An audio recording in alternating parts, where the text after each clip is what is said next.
बिस्मिल्लाहिर्रहमानिर्रहीम। फजर की नमाज के बाद घर में एक अजीब सी खामोशी थी, जैसे किसी तूफान से पहले का सकूत। मैंने जाए नमाज तय की और जैसे ही बाहर निकलने लगी तो दरवाजे पर खुसर फुसर की आवाज आई। खिड़की से झांका तो मोहल्ले के कई लोग हमारे दरवाजे पर खड़े थे। उनके चेहरे गुस्से से भरे हुए थे, कुछ हैरान थे, कुछ जैसे तमाशा देखने आए हों। अंदर का माहौल भी बदला बदला लग रहा था। अम्मी सहन में एक तरफ बैठी थी, उनके हाथ कांप रहे थे और बाबा किसी से फोन पर तेज तेज बात कर रहे थे। उनके चेहरे पर तनाव साफ नजर आ रहा था। मैं भी समझने की कोशिश ही कर रही थी कि दरवाजे पर जोर की दस्तक हुई। बाबा दरवाजा खोलने गए। बाहर शोर मजीद बढ़ गया। हर किसी की जबान पर एक ही जुमला था, हसनैन को बाहर निकालो। ये जुमला मेरे कानों में गूंजने लगा। मेरी सांसें रुकने लगी। हसनैन, वो तो कल रात देर तक मुझसे बात करता रहा था, मेरे लिए चॉकलेट लाया था। वो ऐसे अचानक कैसे गायब हो सकता है? मैं दौड़ती हुई बाबा के पास गई। उनके सामने खड़ी होकर कांपती आवाज में पूछा, बाबा, भाई कहाँ है? सब ये क्यों कह रहे हैं? बाबा ने मेरी तरफ देखा। उनकी आंखों में बेबसी थी, एक अजीब बेचैनी थी जो मैंने पहले कभी नहीं देखी थी। उन्होंने आहिस्ता से मेरे सर पर हाथ रखा और कहा, उस पर कत्ल का इल्जाम लगा है। मैं उसे रातों रात बाहर भिजवा चुका हूँ। उनके ये अल्फाज मेरे लिए किसी कयामत से कम न थे। मेरे कानों में सन्नाटा छा गया। मेरी जबान गंग हो गई।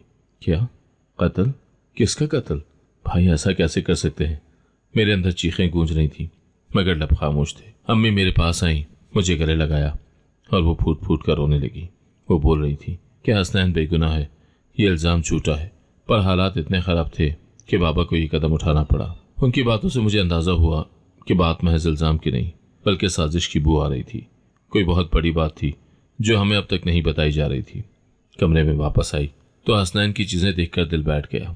उसकी किताबें, उसका मोबाइल और वो जैकेट जो वो अक्सर पहनता था, सब कुछ वहीं था, जैसे वो अभी बाहर गया हो और वापस आ जाएगा। पर हकीकत कुछ और थी। मोहल्ले वालों का शोर बढ़ता जा रहा था। कुछ लोग हमें संगदिल और जालिम कह रहे थे, कुछ कह रहे थे कि हमने कातिल को छुपाया है। हमारी साख मिट्टी में मिल चुकी थी। एक वक्त था जब लोग बाबा को इज्जत की निगाह से देखते थे। आज वही लोग उन पर उंगलियां उठा रहे थे। इन सब के बीच में मैं बस यही सोच रही थी कि भाई कहाँ होगा, किस हाल में होगा, क्या खा रहा होगा, क्या सो भी पा रहा होगा। बाबा अंदर आकर बैठे, सर झुकाए हुए। उनकी आंखें सुर्ख थीं, शायद रात भर जागे थे या आंखें नम थीं, कुछ कहना मुश्किल था। मैं उनके पास जाकर बैठ गई और आहिस्ता से पूछा, बाबा, आपको यकीन है कि भाई बेकसूर है? उन्होंने सर हिलाया। यकीन ना होता तो कभी उसे बचाने का सोचता भी नहीं। मैं जानता हूं ये सब झूठ है, पर हम इसका मुकाबला भी नहीं कर सकते थे। बाबा की बातें दिल को तसल्ली तो दे रही थी मगर जहन में सौ सौ सवाल उठ रहे थे। आखिर ये इल्ज़ाम लगाया किसने? भाई को कत्ल में घसीटने वाला कौन था? और ये सब कुछ इतनी अचानक कैसे हो गया? अभी कल तक तो सब कुछ ठीक था और आज हम रुसवा हो गए थे। शाम तक पुलिस का पहरा हमारे घर के सामने लगा दिया गया। कोई अंदर जा नहीं सकता था, न हम बाहर निकल सकते थे। अम्मी खाना बनाने के बजाय बार बार दरवाजे की तरफ देखती थी, जैसे हसनैन अभी वापस आ जाएगा। मेरे दिल में एक ही दुआ थी, अल्लाह करे वो जहां भी हो महफूज हो। अल्लाह करे कि सच जल्द सामने आ जाए। मेरे दिल में एक फैसला जन्म ले चुका था। मैं सच जानकर रहूंगी, भाई की बेगुनाही साबित करके रहूंगी, चाहे उसके लिए मुझे खुद को कुर्बान ही क्यों ना करना पड़े। यही सोचते सोचते आंख लग गई और मैं एक बेख्वाब नींद में डूब गई, जिसमें सिर्फ आंसू थे और उम्मीद की एक हल्की सी किरण। हवेली के बड़े बेटे की मौत की खबर आई तो जैसे पूरे इलाके में जलजला आ गया। हर तरफ खौफ, हैरत और अफवाहें गर्दिश करने लगी। लोग कह रहे थे कि सरदार का बेटा मारा गया है और कातिल उन्हीं के करीब का कोई शख्स है। जब ये खबर मोहल्ले तक पहुंची तो सब नजरें हमारी तरफ उठ गईं। कुछ देर के बाद ये वाज़ेह हो गया कि जिस पर इल्ज़ाम लगा है वो कोई और नहीं, हसनैन भाई है। ये सुनकर मेरे पैरों तले से ज़मीन निकल गई। मेरी सांसें अटकने लगी। भाई, जिसे मैंने बचपन से देखा, जिसने कभी चींटी तक नहीं मारी, उस पर कत्ल का इल्ज़ाम। वो हवेली के बड़े बेटे का कातिल। दिल मानने को तैयार ही नहीं था। दिमाग सुन्न हो चुका था और माहौल जैसे किसी डरावने ख्वाब में बदल चुका था। बाबा कुछ देर खामोश बैठे रहे, फिर आहिस्ता से बोले, सरदार के बेटे को आखिरी बार हसनैन के साथ देखा गया था। दफ्तर से निकलने के बाद दोनों एक ही गाड़ी में थे और फिर वो लड़का मुर्दा मिला। अम्मी ने फौरन कहा, लेकिन ये कोई सबूत नहीं है ना? साथ होना और कत्ल करना दो अलग बातें हैं। उनकी आवाज में लर्जिश थी मगर यकीन मजबूत था। मेरी आंखों के सामने हसनैन का हंसता हुआ चेहरा घूम रहा था। वो लड़का जो दूसरों की मदद करता, छोटों से शफकत से पेश आता, कभी किसी की दिल आजारी न करता, वो कैसे किसी की जान ले सकता है। मेरे दिल में अजीब सा खौफ और बेचैनी बैठ गई थी। मैं जानती थी कि ये सब एक बड़ी साजिश का हिस्सा है। भाई कई बार कहता था कि हवेली में कुछ मामलात साफ नहीं, बड़े बेटे के कुछ दोस्त मशकूक हैं और अक्सर वो बिजनेस के झगड़ों में उलझा रहता था। लेकिन भाई ने कभी किसी बात का बुरा ना सोचा, हमेशा खामोशी से अपना काम करता रहा। शायद इसी खामोशी को कमजोरी समझकर उसे निशाना बनाया गया। उस दिन शाम को बाबा ने किसी वकील से लंबी बात की, फिर खामोशी से कमरे में चले गए।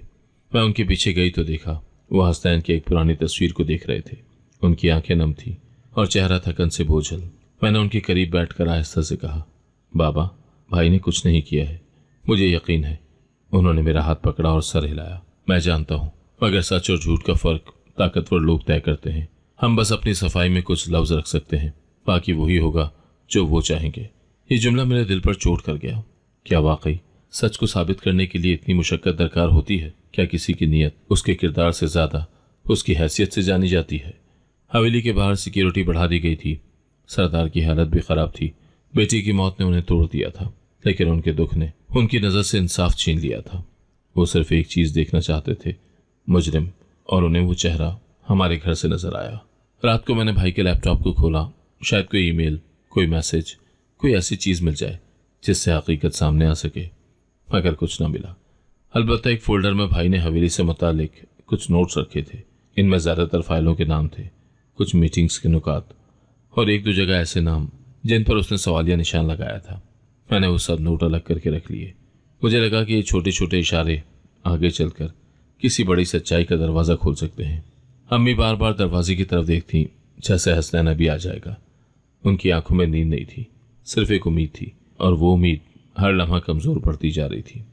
मैं उनके करीब बैठ गई, उनका हाथ पकड़कर कहा, अम्मी, हम ये इल्ज़ाम धो सकते हैं, भाई को वापस लाना होगा और सच को साबित करना होगा। उन्होंने आहिस्ता से सर हिलाया और कहा, मेरा दिल कहता है कि वो बेगुनाह है, लेकिन दुनिया दिल की बात नहीं मानती, वो सबूत मांगती है।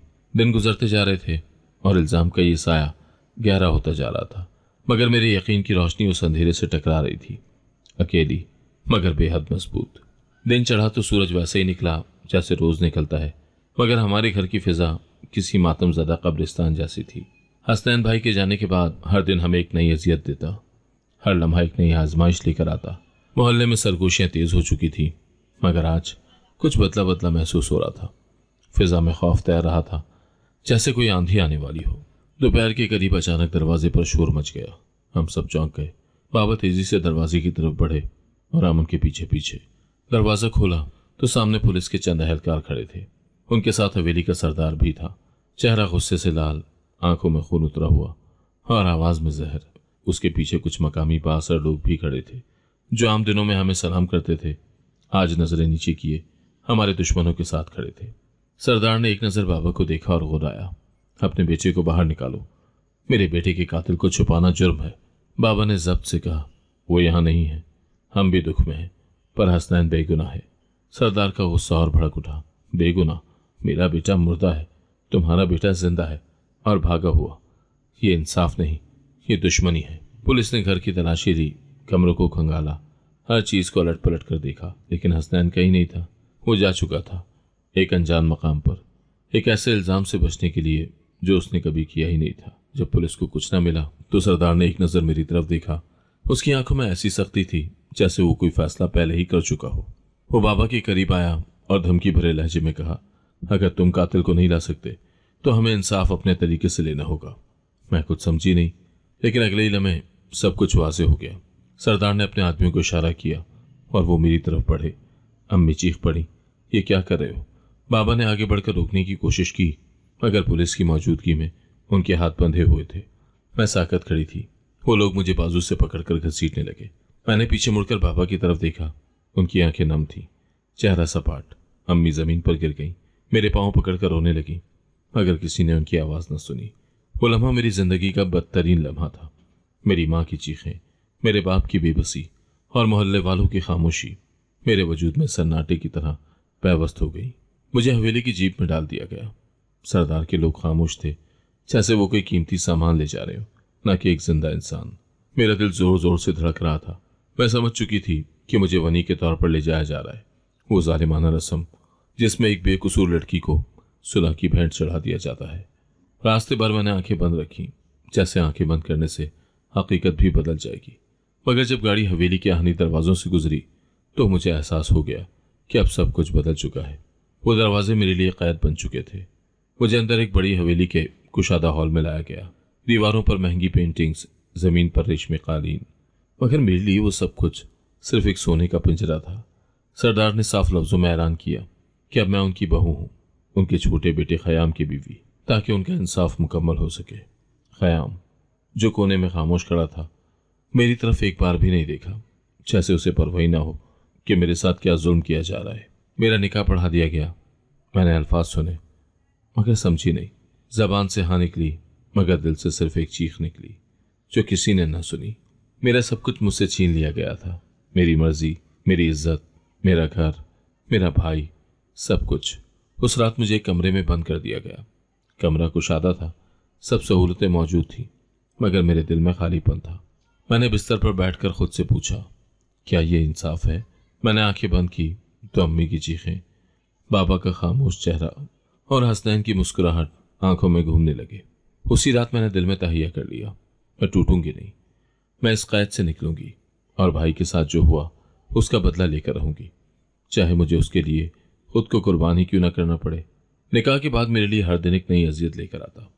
खयाम आफंदी, मेरा नाम उसके साथ जोड़ दिया गया था, जैसे किसी अदालत ने सजा सुनाई हो। लेकिन वो भी शायद इस फैसले से खुश नहीं था। निकाह के बाद ना उसने मुझसे कोई बात की, न मुझे देखा, बस एक खामोश सी मौजूदगी थी उसकी, जैसे वो खुद भी इस बंधन को तस्लीम न करता हो। उसकी खामोशी मेरे लिए एक अलग कैद थी, ऐसी कैद जिसमें कोई जंजीर न हो मगर हर लम्हा एक बोझ हो। हवेली में मेरा वजूद सिर्फ एक बदले की बहू के तौर पर देखा जाता। वहां रहने वाले मुलाजिमीन, औरतें, यहाँ तक कि खादमा भी मुझसे हकारत से बात करती। मेरे लिए कोई इज्जत नहीं थी, कोई अपनायत नहीं थी। जो प्लेट मेरे लिए निकाली जाती वो अलग रखी जाती है, जैसे मैं नापाक हूँ। जो काम साथ मिलकर किए जाते हैं वो मुझसे तन्हा करवाए जाते। सुबह सबसे पहले उठती, बर्तन धोती, फर्श साफ करती, कपड़े धोती और फिर पूरे दिन के काम में जुट जाती। कोई कुछ कह दे तो जवाब देने की इजाज़त नहीं थी। हर बात ताना, हर हरकत पर नजर और हर खामोशी पर शक। मैं चीखना चाहती थी, रोना चाहती थी, पर अंदर ही अंदर खुद को छुपाकर खामोश रह जाती। मैं हवेली की नौकरानी से भी बदतर हो चुकी थी, मगर किसी को परवाह न थी। क़याम मुझसे हमेशा फासला कायम रखता। वो रात को भी अपने अलग कमरे में सोता, दिन में भी अक्सर ऑफिस चला जाता। उसने मुझसे कभी कोई सवाल न किया, न कभी कोई तसल्ली दी। कभी कभार जब रास्ता कटता तो बस एक खाली नज़र डालकर गुजर जाता। मुझे उसकी खामोशी पर गुस्सा नहीं आता था, बल्कि अजीब सा दुख होता था, शायद इसलिए कि उसके दिल में भी ज़बरदस्ती का बोझ था। वो भी किसी और की ज़िंदगी का ख्वाहिशमंद था, जैसे मैं थी। हवेली की औरतें मेरे लिबास, मेरे अंदाज, मेरे खामोश रवैये पर बातें बनाती थीं। ये लड़की तो बोलती नहीं, न रिवायती कपड़े पहनती है, न ही कोई हुनर दिखाती है। वो मुझे कमज़ोर समझती थी और मैं उनकी आंखों में अपने लिए सिर्फ नफरत देखती थी। मेरे कमरे में कोई नहीं आता था सिवाय उस खादमा के जो खाना रख जाती थी। वो भी जल्दी से प्लेट रखती और बगैर कुछ कहे वापस चली जाती। एक दिन जब सब बाहर किसी तकरीब के लिए गए, मैंने थोड़ी देर के लिए आंगन में बैठने की हिम्मत की। हल्की हवा चल रही थी, आसमान साफ था और मुझे लगा जैसे कुछ पल सुकून के मिले हों। लेकिन तभी मुलाजमा आ गई। उसकी आंखों में गुस्सा था और वो चीख पड़ी, ये जगह तेरे बैठने के लिए नहीं है, जा अपने कमरे में जा। मैं खामोशी से उठी और वापस चली गई, क्योंकि अब मेरे पास लड़ने की भी ताकत न थी। रात को अक्सर मैं भाई की याद में आंखें बंद करती और दुआ मांगती कि वो जहां भी हो महफूज हो। कभी उसका चेहरा आंखों के सामने आता तो दिल में एक हल्की सी गर्मी महसूस होती, जैसे वो कहीं करीब है, जैसे वो मुझे देख रहा हो और कह रहा हो, बर्दाश्त करना बहना, अभी सब खत्म नहीं हुआ। हवेली के जुल्म सहती, जबान बंद रखती और दिल में ये दुआ करती कि जल्द वो वक्त आएगा जब मैं ना सिर्फ अपनी बल्कि अपने भाई की बेगुनाही भी दुनिया के सामने रखूंगी। मैं जानती थी मेरा निकाह एक सजा था, एक जंजीर थी, लेकिन मैं इस जंजीर को काटने का हौसला रखती थी। खामोश सही, मगर मैं हारने वालों में से नहीं थी। हवेली में वक्त का अंदाजा खो चुकी थी। दिन और रात की कोई तमीज नहीं रही थी, बस काम, ताने और खामोशी। मैं एक ऐसी दुनिया में कैद थी जहां हर चेहरा मेरे खिलाफ था, हर दरवाजा मेरे लिए बंद। मेरी आवाज सुनी नहीं जाती थी और मेरी मौजूदगी सबके लिए एक बोझ बन चुकी थी। उस दिन भी कुछ ऐसा ही हुआ। सुबह सवेरे उठकर बर्तन धोए, सहन साफ किया, मेहमान खाने के पर्दे बदले।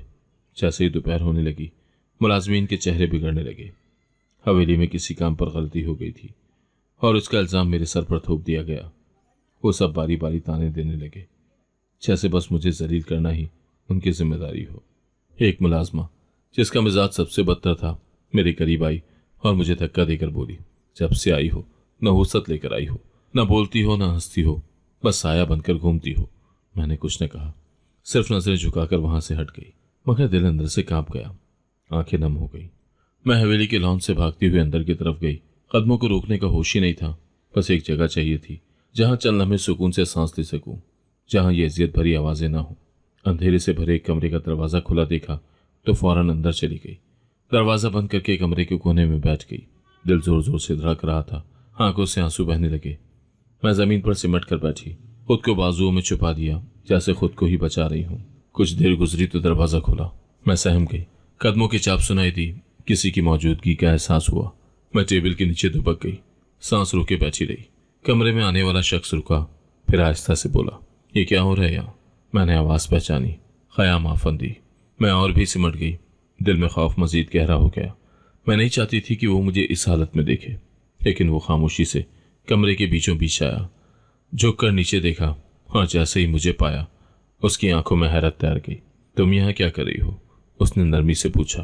पहली बार उसके लहजे में सख्ती नहीं, हमदर्दी थी। मैंने कुछ नहीं कहा, बस नजरें नीचे किए बैठी रही। वो आहिस्ता से झुका, मेरा बाजू पकड़कर मुझे बाहर निकाला। मैं झिझकी, मगर उसके हाथ में वो सख्ती नहीं थी जो मैंने हमेशा महसूस की थी। ये लम्स नरम था, जैसे वो पहली बार समझने की कोशिश कर रहा हो।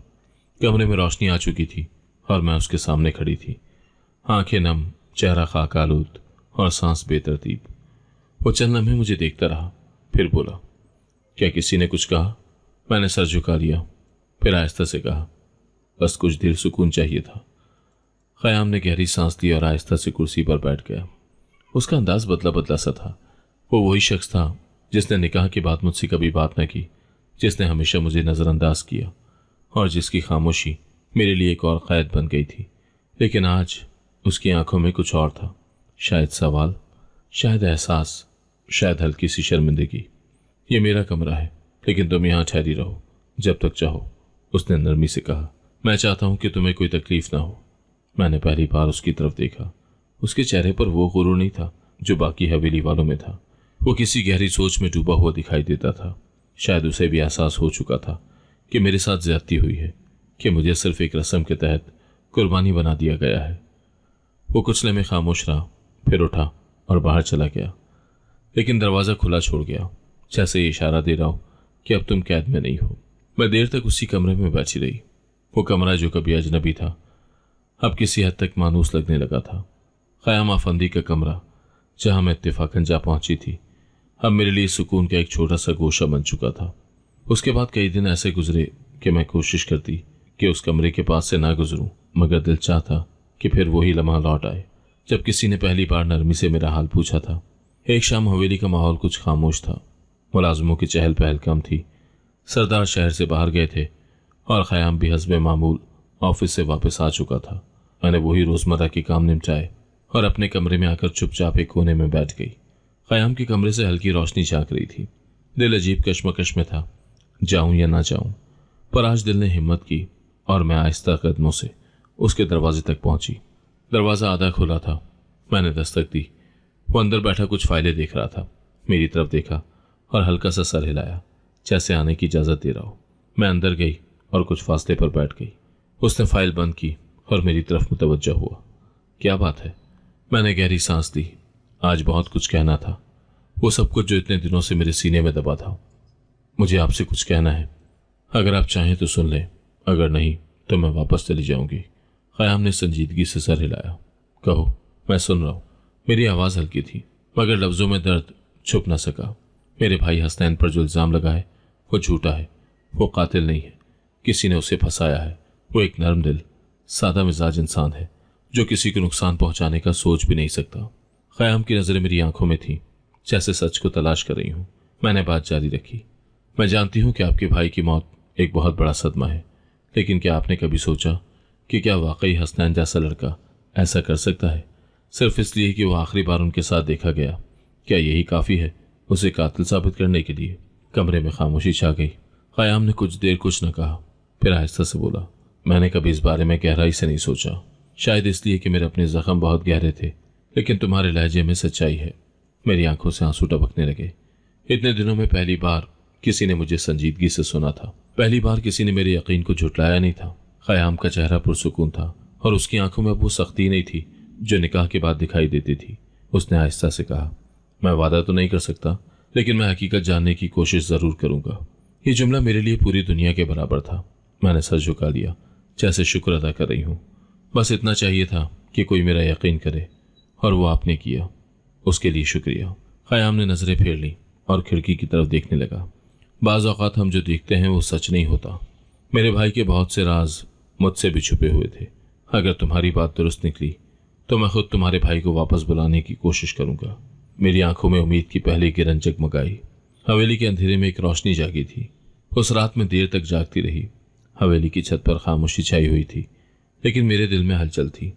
पहली बार महसूस हुआ कि शायद वक्त बदलेगा, शायद इंसाफ की राह खुलेगी, और शायद क़याम वो दरवाज़ा है जिससे गुजरकर मैं अपने भाई को बेगुनाही का हक दिला सकूंगी। हवेली में अब फिजा कुछ बदली बदली सी थी। क़याम की खामोश हिमायत ने मेरे दिल को हिम्मत दी थी। अब मैं सिर्फ कुर्बानी का निशान नहीं थी, मैं एक मकसद के साथ जीने लगी थी। भाई की बेगुनाही साबित करने का मकसद। क़याम ने वादा तो नहीं किया था, मगर जो नरमी, जो संजीदगी उसके लहजे में थी, उसने मेरे लिए वो दरवाज़ा खोल दिया था जिसके पीछे शायद सच छुपा था। एक शाम वो खुद मेरे कमरे में आया। दरवाज़ा आहिस्ता से खोला और अंदर दाखिल हुआ। मैं चौंक गई। उसका यूं आना गैर मामूली था। उसने आहिस्ता से कहा, मेरे भाई का कमरा कई दिनों से बंद है, किसी ने उसे छुआ तक नहीं। अगर वहां कुछ ऐसा हो जो हमें हकीकत के करीब ले जाए तो। मेरे दिल की धड़कन तेज हो गई। मैं जानती थी वो कुछ सोच चुका है। शायद कुछ शक उसके दिल में भी उभरने लगा था। मैंने खामोशी से उसके साथ चलने का इशारा किया। हम आहिस्ता आहिस्ता हवेली के एक कोने में मौजूद उस कमरे की तरफ बढ़े जहां कभी उसका बड़ा भाई रहता था। दरवाज़ा बंद था, मगर ताला नहीं लगा था। क़याम ने दरवाज़ा खोला। एक खफीफ सी चरचराहट हुई और अंदर माजी की महक भर गई। कमरा वैसा ही था जैसा वो छोड़ कर गया था। हर चीज़ अपनी जगह, एक तरतीब, एक खामोशी और एक अजीब सी संजीदगी में लिपटी हुई। हम अंदर दाखिल हुए। क़याम खामोशी से इधर उधर देख रहा था। मैंने मेज़ के दराज खोलने शुरू किए, किताबें पलटाईं, फाइलें देखी। हर शय में एक कहानी छुपी हुई थी, मगर वो कहानी जो हम ढूंढ रहे थे वो अभी कहीं गायब थी। तभी क़याम ने अलमारी के निचले खाने की तरफ इशारा किया। ये लॉक है, शायद यहाँ कुछ अहम हो। उसने चाबियों का एक पुराना गुच्छा निकाला जो शायद उसे विरसे में मिला था, और तीसरी चाबी से ताला खोल दिया। दरवाज़ा खोला। अंदर एक छोटा सा लकड़ी का बॉक्स रखा था। क़याम ने वो निकाला। उसमें एक पुरानी डायरी रखी थी, पुरानी मगर महफूज। मेरे दिल की धड़कन रुक गई। क़याम ने डायरी खोली। हम दोनों एक साथ झुककर उसके सफ़ात पलटने लगे। इब्तदाई सफ़ात आम बातों से भरे थे, कारोबारी मामलात, रोज़मर्रा की मामूलात, मुलाजमीन के तबसरे। लेकिन फिर एक जगह आकर उसके जुमले बदलने लगे। मुझे अपने ही दोस्तों पर शक होने लगा है। किसी को मुझसे हसद है। मुझे लगता है कि मेरी तरक्की कुछ लोगों को खलती है। ऑफिस की एक मुलाकात के बाद मेरे दिल में अजीब सा बोझ है। मैंने क़याम की तरफ देखा। उसकी आंखें डायरी के अल्फाज पर जमी हुई थी, जैसे वो अपने भाई को दोबारा जानने की कोशिश कर रहा हो। हम अभी और आगे पढ़ ही रहे थे कि दरवाज़ा जोर से खुला। भाभी, मकतूल की बीवी, अंदर दाखिल हुई। उनका चेहरा गुस्से से तमतमाया हुआ था। तुम लोग मेरे शौहर की चीज़ें क्यों छेड़ रहे हो? किस हक से? उनका लहजा जहरीला था और नज़रें मुझ पर गड़ी हुई थी। इसकी वजह से ये सब हुआ, और अब ये मेरे शौहर की डायरी पढ़ रही है। मैं पीछे हट गई, मगर क़याम ने पहली बार खुलकर मेरा साथ दिया। वो भाभी के सामने आकर खड़ा हो गया। ये मेरी बीवी है, और जो कुछ हुआ उसके बाद हमें सच जानने का पूरा हक है। अगर मेरे भाई के कत्ल में कोई और मुलविस है तो हम खामोश नहीं रहेंगे। भाभी का रंग फक हो गया। उन्होंने कुछ कहने की कोशिश की, मगर क़याम की आंखों में जो अज़म था उसके आगे उनकी आवाज़ भी कमज़ोर पड़ गई। वो गुस्से में वापस पलट गई और दरवाज़ा ज़ोर से बंद करके चली गई। क़याम ने डायरी बंद की और बोला, यह हमें इस साजिश के करीब ले जा सकती है। मेरे भाई ने मौत से पहले जो महसूस किया वो सच्चाई की तरफ पहला कदम है। हम डायरी लेकर कमरे से बाहर निकले। मेरे हाथों में लर्जिश थी, लेकिन दिल में एक ताकत थी। आज पहली बार किसी ने मेरे लिए आवाज़ बुलंद की थी, मेरा दिफा किया था, और वो शख्स कोई और नहीं, वही था जिससे मेरा निकाह ज़बरदस्ती करवाया गया था। ये लम्हा सिर्फ एक डायरी के मिलने का नहीं था, ये लम्हा था एक नए सफर के आगाज का। सच की तलाश शुरू हो चुकी थी और अब हम दोनों इस जंग में एक साथ थे। हम दोनों कमरे में खामोश बैठे थे। ख़याम के हाथों में वही डायरी थी जो उसके बड़े भाई की जिंदगी के आखिरी लम्हात की वाहिद गवाह बन चुकी थी। हर सफ़ा जैसे एक राज छुपाए हुए था। ख़याम एक एक लफ्ज़ पढ़ रहा था। उसका चेहरा बदलता जा रहा था, कभी उलझन, कभी दुख और कभी शदीद हैरत। मैं उसके करीब बैठी थी, खामोश मगर पूरी तवज्जो के साथ। ख़याम की आंखें एक सफ़े पर जाकर रुक गईं। उसने वो सफ़ा मेरे सामने किया। वहाँ एक मुख्तसर सी तहरीर थी। अहमद से अब दिल खट्टा हो चुका है। बचपन का दोस्त है, लेकिन अब उसकी बातों में नफरत, हसद और लालच झलकता है। आज ऑफिस में उसका रवैया गैर मामूली था। मुझे लगता है वो कुछ छुपा रहा है।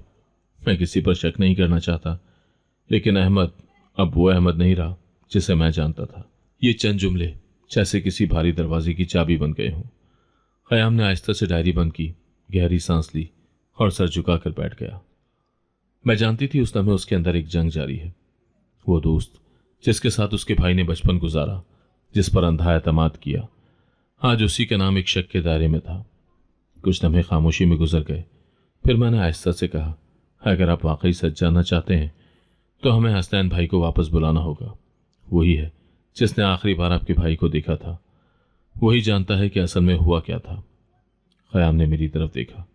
उसकी आंखों में वो तासुर था जो किसी फैसले से पहले आता है, गहरा, सोचा समझा और हसास। लेकिन वो बाहर है, तुम जानती हो ना। अगर वो वापस आया तो पुलिस उसे गिरफ्तार कर लेगी। मैंने धीरे से सर हिलाया। मैं जानती हूँ, लेकिन अगर वो भागा रहा तो कभी अपनी सफाई नहीं दे पाएगा और असल मुजरिम यूं ही आज़ाद घूमता रहेगा। अगर आप साथ दें, अगर आप उसकी बात सुनने के लिए तैयार हो, तो हम सब मिलकर वो कर सकते हैं जो शायद अब तक कोई ना कर पाया हो। ख़याम कुछ देर सोचता रहा, फिर आहिस्ता से बोला, तुम्हें उस पर अब भी इतना यकीन है? मैंने बगैर हिचकिचाए कहा, जी, हमेशा से, और शायद ये यकीन ही है जिसने मुझे अब तक जिंदा रखा है। ख़याम ने सर हिलाया, जैसे वो मेरे अज़म के आगे झुक गया हो। उसने फ़ोन उठाया और बाबा का नंबर मिलाया। बात करते हुए उसका लहजा ठहरा हुआ था, जैसे वो कोई आम बात कर रहा हो, मगर हर जुमला मेरे दिल में उम्मीद का एक नया चिराग जला रहा था। मुझे हसनैन से बात करनी है, चाहे जैसे भी हो, उसे वापस आना होगा। मैं खुद उसकी हिफाजत का बंदोबस्त करूंगा, लेकिन मुझे सच जानना है। कॉल ख़त्म होने के बाद ख़याम ने मेरी तरफ देखा। मैं बाबा से बात कर चुका हूँ। अगर सब ठीक रहा तो 2 दिन में वो पाकिस्तान पहुंच जाएगा। मेरी आंखों से बेअख्तियार आंसू निकल आए। ना ये आंसू कमजोरी के थे, ना दुख के, बल्कि ये आंसू उस पहली रोशनी के थे जो तवील अंधेरे के बाद मेरे हिस्से में आई थी। मैंने दिल से अल्लाह का शुक्र अदा किया। बरसों का सब्र, जुल्म और बेबसी आज एक उम्मीद में बदल चुकी थी। उस रात हम दोनों ने मिलकर डायरी के तमाम सफ़हात का जायजा लिया। हर लफ्ज़, हर जुमला, हर शिकायत को गौर से पढ़ा। अहमद का जिक्र बार बार आता रहा, उसका रवैया, उसकी बातें, हत्ता कि कुछ ऐसे मौक़े जहां वो बिजनेस के फैसलों में उलझता रहा। सब कुछ डायरी में महफूज था। ये सब किसी बहुत बड़े धोखे की तरफ इशारा कर रहे थे। अब हमें सिर्फ एक चीज़ का इंतज़ार था, हसनैन की वापसी, और इसके साथ ही वो कहानी जो शायद हमारे सवालों का जवाब लिए हुए थी। 2 दिन बाद वो घड़ी आ ही गई जिसका मैंने दिल से इंतज़ार किया था। ख़याम के कहने पर बाबा ने हसनैन भाई को वापस भिजवाने का इंतज़ाम किया और बिलाखिर वो पलट आया, चुप, थका हुआ और अंदर से टूटा हुआ। लेकिन अब वो भागने वालों में से नहीं था। जब वो हवेली में कदम रख रहा था तो सबकी नज़रें उस पर जमी हुई थी। हवेली वालों की आंखों में हैरत और मेरे दिल में धड़कनों का तूफान था। इतने दिनों के बाद मेरे भाई को देखना एक मौजज़े से कम न था। ख़याम ने सब इंतज़ाम कर रखा था। पुलिस को फिलहाल इत्तला नहीं दी गई थी। हम चाहते थे कि पहले सच सुना जाए, फिर जो होगा देखा जाएगा। वो शाम जब हम सब लाउंज में बैठे थे, माहौल बोझल और खामोश था। ख़याम, मैं और हसनैन भाई सामने थे। बाबा और अम्मी भी करीब बैठे थे। सरदार हवेली वाले इस वक्त शहर से बाहर थे और शायद ये बात हमारे हक में बेहतर थी। ख़याम ने खामोशी तोड़ी, मुझे तुमसे सच जानना है हसनैन, बगैर घुमा फिरा के। तुम आखिरी बार मेरे भाई के साथ थे, उस दिन क्या हुआ था? हसनैन भाई ने नजरें उठाकर ख़याम की तरफ देखा, फिर एक गहरी सांस ली, जैसे बरसों का बोझ एक ही पल में उतारने का इरादा रखता हो। उस दिन ख़याम भाई, आपके भाई ने मुझे साथ चलने को कहा। वो ऑफिस में अहमद से मिलने जा रहे थे। मैं ड्राइवर के साथ बाहर खड़ा रहा, वो अंदर गए। कुछ देर के बाद जब वापस आए, उनके चेहरे पर परेशानी थी। उन्होंने मुझे कुछ नहीं बताया, बस खामोशी से गाड़ी में बैठ गए। हम सब खामोशी से सुन रहे थे। हसनैन भाई का लहजा थका हुआ था मगर सच्चा। रास्ते में उनकी तबीयत खराब होने लगी। उन्होंने पानी मांगा। मैंने गाड़ी साइड पर रोकी और बोतल लेने बाहर निकला। करीबी स्टॉल से पानी लिया और जब वापस आया उसका गला रुंध गया, आवाज़ लरजने लगी। जब वापस आया तो गाड़ी का दरवाज़ा खुला था और उनके सीने से खून के फुहारे बह रहे थे। वो सांसें ले रहे थे मगर बहुत कमज़ोर। मैं चीखा, मदद के लिए भागा, मगर जब लौटा वो रुक गया, जैसे अल्फाज ख़त्म हो चुके हों। मेरी आंखों में आंसू आ गए। अम्मी ने आंखें बंद कर लीं। ख़याम का चेहरा सख्त था मगर आंखों में लर्जिश थी। पुलिस आई। मैं वहीं था। खून मेरे हाथों पर लगा था। मैं कुछ बताने के काबिल ही नहीं था। मैंने कहा कि मैं सिर्फ पानी लेने गया था, पर किसी ने मेरी बात नहीं सुनी और सबने यही मान लिया कि कातिल मैं हूं। खामोशी छा गई। ख़याम ने आहिस्ता से पूछा, क्या तुम्हें किसी पर शक है? मैं किसी का नाम नहीं ले सका उस वक्त, लेकिन मुझे अंदाज़ा था कि अहमद से मुलाकात के बाद उनका मूड क्यों बदला था। वो उनसे कुछ छुपाना चाह रहा था। शायद उन्हें ख़त्म करना उसी ने मुनासिब समझा ताकि वो जो कुछ जान गए थे वो किसी और तक ना पहुंचे। अब सब कुछ वाजे हो चुका था। वो सफ़ात जो हमने डायरी में पढ़े थे, वो शिकायत, वो अंदेशे, वो इशारे, वो सब एक तस्वीर बनकर हमारे सामने आ चुके थे। अहमद, जिसे सब दोस्त कहते थे, असल में वही खंजर था जिसने सब कुछ ख़त्म किया। ख़याम अपनी जगह से उठा, कमरे में चहलकदमी करने लगा। उसका चेहरा तनाव से भरा हुआ था, जैसे वो अंदर ही अंदर किसी जंग में मुब्तला हो। वो रुका और हसनैन भाई के करीब आकर खड़ा हुआ। मैं जानता हूं तुम सच कह रहे हो। मेरे भाई की डायरी, तुम्हारी बात, ये सब एक साथ जुड़ रहे हैं और अब वक्त है कि हम असल मुजरिम को सामने लाएं। मेरा दिल धड़कने लगा, जैसे बरसों की जिद्दोजहद आज कुछ रंग लाने जा रही हो। मैंने आसमान की तरफ देखा, जैसे दिल दिल में खुदा का शुक्र अदा कर रही हूं कि आखिरकार मेरी फरियाद सुनी गई। उस रात हमने सब कुछ तरतीब से लिखा। ख़याम की डायरी की अहम सफ़ात की कॉपियां बनवाई, हसनैन के बयान की वीडियो रिकॉर्ड की और अगली सुबह उसने पुलिस से राब्ता किया। अब हम सच के साथ थे और हमें किसी चीज़ से डर नहीं था। वो इंकिशाफ जो बरसों से दबाया गया आज सामने आ चुका था। ख़याम का मिजाज उस दिन से बिल्कुल बदल चुका था। जब हसनैन भाई ने सच्चाई बयान की, वो पहले से ज़्यादा खामोश मगर बहुत ज़्यादा मुतहरिक हो चुका था।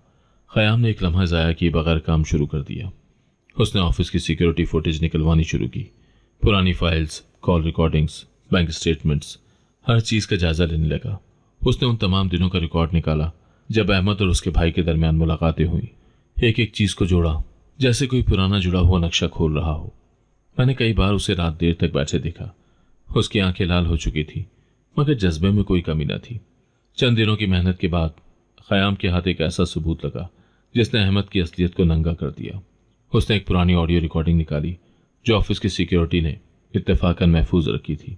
उस रिकॉर्डिंग में अहमद ख़याम के भाई पर जोर दे रहा था कि वो कुछ जायदादें उसके नाम करे। उसका लहजा जारहाना था। आखिर में उसने ये भी कहा था कि अगर तुमने मेरा हिस्सा नहीं दिया तो मैं खुद अपना रास्ता निकाल लूंगा। ये अल्फाज अब किसी भी अदालत में अहमद के खिलाफ गवाही बन सकते थे। उसके बाद ख़याम ने अहमद के बिजनेस अकाउंट्स की भी तफ्तीश की। उसे मालूम हुआ कि ख़याम भाई की मौत के एक हफ्ते बाद अहमद ने अचानक 2 नई कंपनियां रजिस्टर करवाईं जिनकी सरमाए का कोई वाज़ेह जरिया न था। जब बैंक स्टेटमेंट खंगाले गए तो पता चला कि एक मुश्तरका बिजनेस अकाउंट से बड़ी रकम अचानक अहमद भाई के ज़ाती अकाउंट में मुंतकिल हुई थी। वही अकाउंट जो ख़याम भाई की दस्तखत के बगैर मुतहरिक नहीं हो सकता था। ख़याम ने अपने वकीलों की मदद से ये तमाम सबूत इकट्ठे किए और मकामी पुलिस से राब्ता किया। अब वो सिर्फ इल्ज़ामात पर यकीन नहीं कर रहा था बल्कि मुकम्मल कानूनी अंदाज में कातिल तक पहुंचने की कोशिश कर रहा था। पुलिस ने सबूत देखने के बाद फौरी तौर पर अहमद को हिरासत में लेने का हुक्म दिया। वो उस वक्त अपने घर पर मौजूद था और जब पुलिस पहुंची तो उसका चेहरा सफ़ेद पड़ चुका था। उसे अंदाज़ा हो चुका था कि वह अब बच नहीं पाएगा। अहमद ने इनकार किया, इल्ज़ाम झुटलाए, मगर जब ऑडियो रिकॉर्डिंग सुनाई गई तो उसकी खामोशी ही उसका इकबाल जुर्म बन गई। मुझे वो लम्हा आज भी याद है जब ख़याम थका हारा मगर मुतमईन चेहरा लिए मेरे सामने आया। वो गिरफ्तार हो चुका है। उसने बस इतना कहा और मेरी आंखों से बेअख्तियार आंसू निकल पड़े। बरसों की जिद्दोजहद, अजियत और तन्हाई आज ख़त्म हुई थी। आज वो शख्स जेल में था जिसने मेरे भाई को कातिल बनवाया, जिसने ख़याम के भाई की जान ली और जिसने हम सब की ज़िंदगी बर्बाद कर दी। अम्मी ने सजदा शुक्र अदा किया। आंखों में पहली बार सुकून का साया उतरा और हसनैन भाई, जो अब तक खुद को मुजरिम समझता रहा, खामोशी से मेरे करीब आकर बैठ गया। मैंने कहा था ना बहना, मैं बेगुनाह हूं। उसकी आवाज़ कांप रही थी।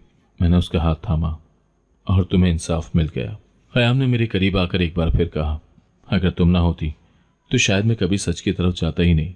तुम्हारे यकीन ने मुझे बदला और इस सच ने हमें आज़ाद कर दिया। वो लम्हा ऐसा था जिसे अल्फाज में बयान करना मुमकिन ही नहीं। जैसे बरसों का अंधेरा खत्म होकर सूरज की पहली किरण बन गया हो। हम सब ने एक सांस में सुकून लिया, क्योंकि असल मुजरिम अब अंजाम को पहुंच चुका था और सच आखिरकार जीत चुका था। हवेली में एक बार फिर खामोशी छा गई थी, मगर यह खामोशी अब खौफ और अजियत की नहीं, सुकून की थी। अहमद की गिरफ्तारी के बाद हर चेहरे पर हैरत, शर्मिंदगी और नदामत थी। वो लोग जो मुझे ताने दिया करते थे, नजरें चुराते थे, मुलाजिमों का लहजा बदल गया था। उनकी निगाहों में अब खौफ नहीं, एहतराम था। और सबसे बढ़कर हवेली के सरदार और उनकी बहू, जो कभी मेरी जिंदगी का सबसे बड़ा दर्द बने, आज वो मेरे सामने सर झुकाए खड़े थे। सरदार शहर से वापसी पर सीधा मेरे कमरे में आए। उनका चेहरा थका हुआ था, जैसे बरसों का बोझ उठा रखा हो। मैं चौंक गई। कभी जिस शख्स की मौजूदगी मेरे लिए जंजीर जैसी थी, वो आज मेरे सामने अपनी नजरें झुकाए खामोश खड़ा था। उनके साथ भाभी भी थी, वही जिन्होंने मेरे बाल खींचे थे, ताने दिए थे, मुझे हकीर समझा था। सरदार ने आहिस्ता से कहा, हम तुमसे माफ़ी मांगने आए हैं। उनका लहजा पहले से मुख्तलिफ था, नरम, झुका हुआ और बोझल। मेरे दिल ने लम्हा भर को ठहर कर यह मंजर कबूल किया।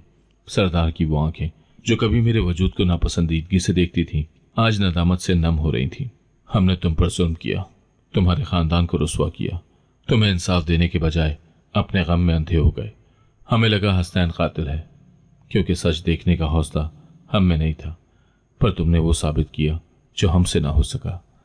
तुमने साबित किया कि तुम हमसे बेहतर हो। मेरे आंसू खुद ब खुद बहने लगे। ये अल्फाज मेरे जख्मों पर मरहम रख रहे थे। मैं बोली, हमने किसी का बुरा नहीं चाहा। जो कुछ सहना पड़ा वो वक्त का इम्तहान था। लेकिन सच हमेशा सामने आता है, बस उसे सुनने वाला चाहिए होता है। भाभी ने आहिस्ता से मेरे कदमों के करीब बैठकर हाथ जोड़ दिए। उनकी आंखों में आंसू थे और लबों पर लरसती माजरत। मैं तुमसे शर्मिंदा हूं।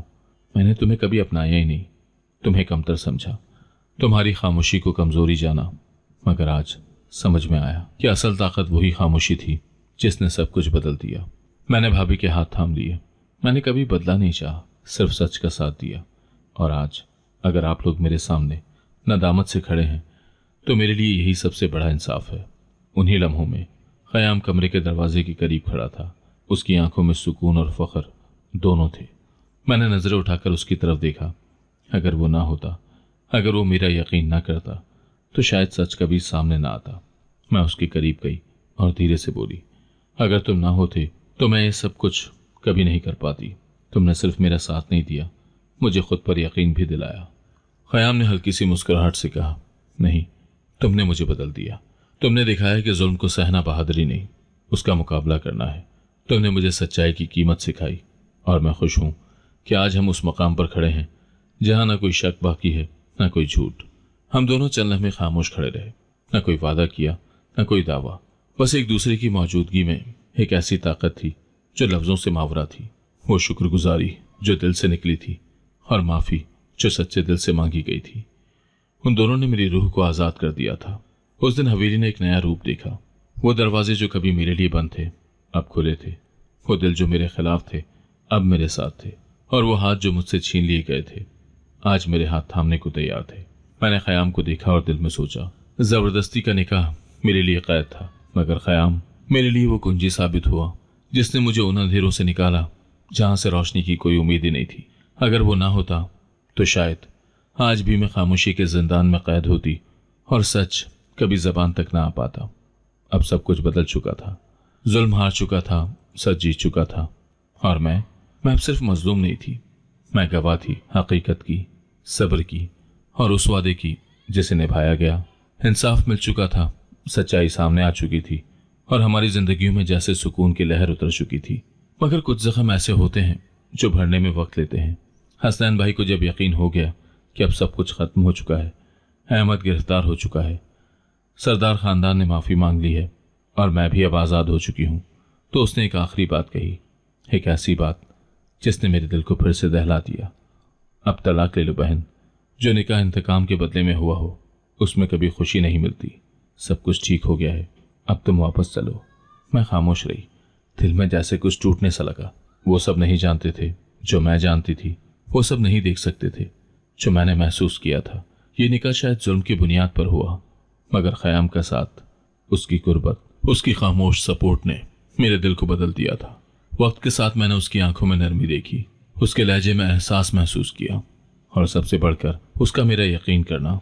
वो सब कुछ था जो दिल को छू गया था। मैंने कोई जवाब नहीं दिया, बस सर झुका लिया। अगले दिन ख़याम ने भी शायद भाई की बात को समझा। शायद वो भी खुद को पीछे रखना चाहता था। वो मेरे पास नहीं आया, कुछ कहे बगैर तलाक के कागजात भिजवा दिए। मैंने वो कागजात हाथ में लिए, देर तक उन्हें देखा, कलम पकड़ा, लेकिन दस्तखत न कर सकी। हाथ लरजने लगे, आंखें नम हो गई। मेरी रूह चिल्ला चिल्ला कर कह रही थी, नहीं, ये रिश्ता अब जबरदस्ती का नहीं रहा, अब इसमें मोहब्बत है। खामोश सही मगर गहरी। कुछ दिन ऐसे ही गुजरे। भाई बार बार बात छेड़ते, अम्मी भी खामोश हो जाती, बाबा की नजरें सवाल करती थी, लेकिन मैं जानती थी ये फैसला अब दिल से करना है, और दिल किसी और की सुनने को तैयार न था। बिलाखिर मैंने ख़याम से खुद बात करने का फैसला किया। शाम के वक्त जब वो बागीचे में बैठा हुआ था, मैं उसके पास गई। मुझे देखकर वो कुछ हैरान हुआ, फिर जैसे उसकी नजरें झुक गईं, जैसे वो खुद को मुजरिम समझता हो। मैं उसके करीब बैठ गई, आहिस्ता से बोली, तलाक के कागजात भेज दिए? वो चौंका, फिर आहिस्ता से बोला, तुम्हारे लिए ही तो भेजे थे, तुम सब कह चुकी हो, तुम्हें इस रिश्ते से आज़ाद होना चाहिए। मैंने उसकी तरफ देखा, उसकी आंखों में वही नरमी, वही खुद से इनकार, वही मोहब्बत छुपी थी जो वो जबान से नहीं कहता था। और अगर मैं आज़ाद नहीं होना चाहती तो? मैंने नरमी से कहा। वो साकत हो गया। शायद उसने कभी ये जुमला सुनने की उम्मीद ही नहीं की थी। कुछ देर के बाद उसने पूछा, तुम क्या कहना चाहती हो? मैंने धीरे से कहा, यह निकाह जबरदस्ती का था, हाँ, लेकिन जो कुछ उसके बाद हुआ वो दिल से था। तुम्हारा साथ, तुम्हारा यकीन, तुम्हारी खामोशी, वो सब जबरदस्ती नहीं थी। मैं तुम्हें पसंद करने लगी हूँ ख़याम, तुम्हारे बगैर अब वापस जाना मुमकिन नहीं। उसकी आंखों में नमी थी। वो पहली बार खुलकर मुस्कुराया। मैं भी यही चाहता था, लेकिन डर था कि कहीं तुम मजबूर ना हो, कहीं ये सब मेरी तरफ से एक तरफा ना हो। मैं तुम्हें तकलीफ नहीं देना चाहता था। अब हम एक दूसरे को तकलीफ नहीं, सुकून दे सकते हैं, मैंने कहा, और उसके हाथ पर हाथ रख दिया। उस लम्हे जैसे सब कुछ मुकम्मल हो गया हो। न कोई शक, न कोई फासला, न कोई पुरानी तलखी, बस दो दिल जिन्होंने एक दूसरे को वक्त के साथ जाना और अब चाहा। मैंने वो कागजात फाड़ दिए। मैंने भाई को बताया। उन्होंने कुछ नहीं कहा, बस मेरे सर पर हाथ रखा। अगर तुम खुश हो तो हमें कुछ और नहीं चाहिए। हवेली में फिर से रौनक लौट आई थी। वो जो कभी कैद लगती थी अब मेरा घर बन चुकी थी। ख़याम ने मुझे वो प्यार दिया जो शायद मैंने कभी सोचा भी नहीं था। वो मोहब्बत जिसमें एहतराम था, क़ुर्बत थी, और सबसे बढ़कर एतमाद था। कभी कभी मैं रात को आसमान की तरफ देखती हूँ और दिल से कहती हूँ, जो रिश्ता मजबूरी से शुरू हुआ, अगर उसमें सच्चाई आ जाए तो वो रिश्ता दुआ बन जाता है। और मुझे वो दुआ मिल चुकी है जो बरसों से मेरे दिल में थी, मगर लबों तक कभी आई नहीं थी। अब जिंदगी मुकम्मल है, सच्चाई से, मोहब्बत से, और इस यकीन से कि जो दिल से मांगा जाए वो मिलता ज़रूर है। अगर आपको आज की कहानी पसंद आई है तो वीडियो को जरूर लाइक कीजिएगा और अपने दोस्तों के साथ भी शेयर कीजिएगा। और हाँ, अगर आपने अभी तक हमारा चैनल सब्सक्राइब नहीं किया तो जरूर सब्सक्राइब करें। मिलते हैं कल एक नई और दिलचस्प कहानी के साथ। अल्लाह हाफिज।